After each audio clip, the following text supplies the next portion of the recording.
Baik, terima kasih. Kita akan lanjutkan pada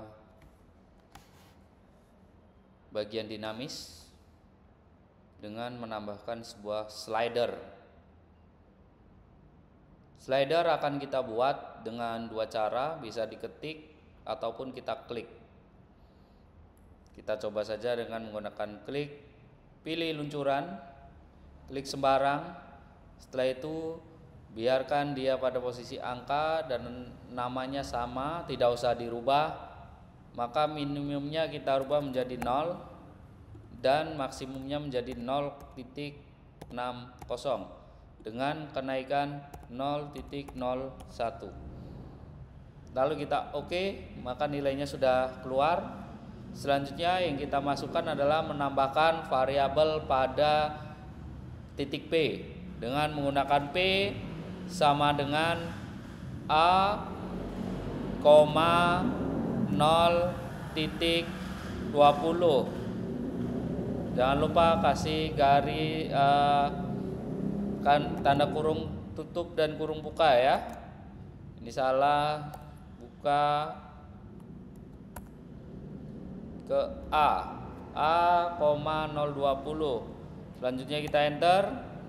Setelah jadi, kita rubah ke garis rel atasnya dengan menambahkan L2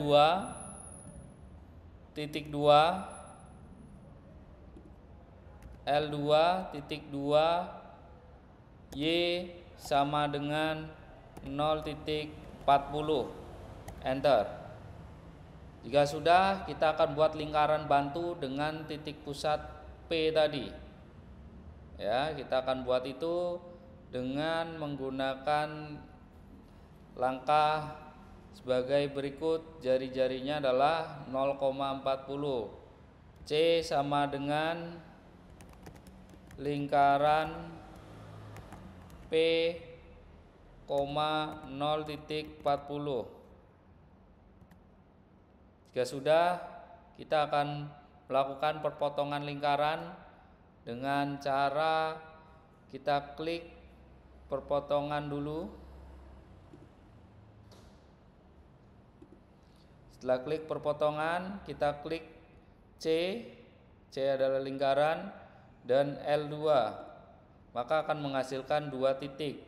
Dua titik ini B dan C. Selanjutnya kita ganti C ini dengan nama Q. Klik kanan, kita nama ulang dengan Q. Oke. Kalau sudah, kita akan masukkan di batang dengan menggunakan segmen P Q. Enter. Kalau sudah, setelah segmen dari PQ, kita tentukan vektor, ya, vektornya supaya bisa mengikuti dengan menggunakan PP sama dengan vektor P, P kita tambahkan dengan 0,20,0.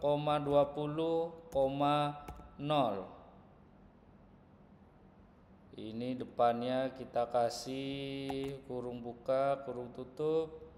Jadi ini tutup. Oh, yang ini dihapus, sorry. Dihapus 0,20 0. Oke. Kita enter. Oke. Lalu selanjutnya kita masukkan VQ. Kita masukkan dengan menggunakan vektor Q, Q ditambah kurung buka 0,20, 0,2. Oke, enter. Dapat berubah ya. VP berubah, VQ berubah. Lalu kita tentukan garis tegak lurus vektor kecepatan dengan menggunakan garis tegak lurus G1, garis tegak lurus P, ya. P dengan VP, P dengan VP, ya. Lalu garis tegak 2, Q dengan VQ, Q dengan VQ. Lalu perpotongan. Untuk perpotongan kita gunakan G1 dan G2. G1 dan G2 berarti garis ini dengan garis ini. Oke, kalau sudah kita animasikan.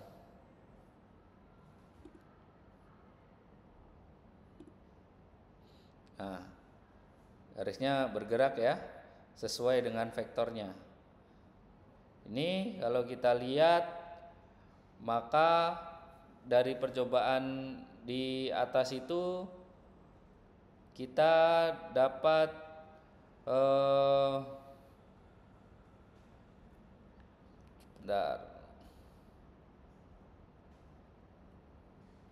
bentar ya.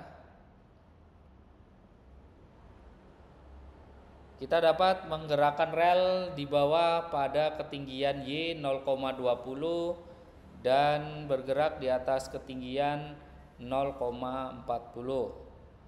Ketika P dan Q berada pada posisi tertentu, kecepatan masing-masing titik diketahui arahnya mendatar ke kanan.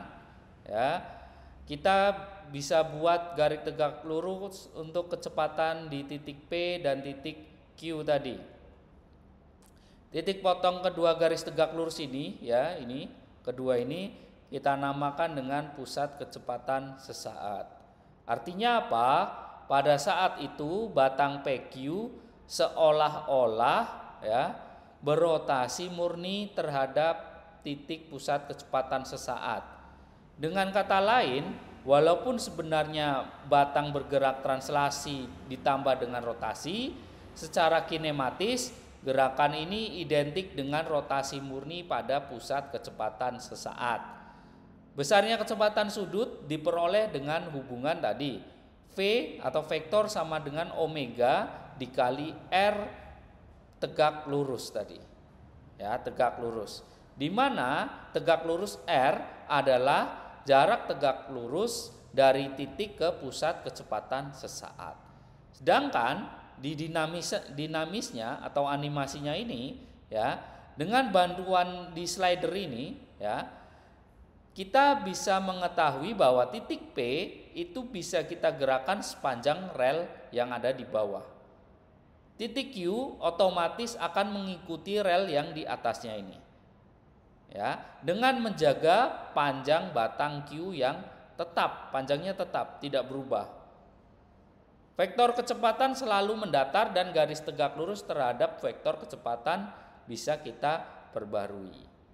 Ya, dari hasil pengamatan itu, maka pusat kecepatan sesaat itu bisa berpindah-pindah di luar batang. Sering yang kita gunakan adalah PQ. Nilai omega juga berubah dengan mengikuti posisi batangnya tersebut.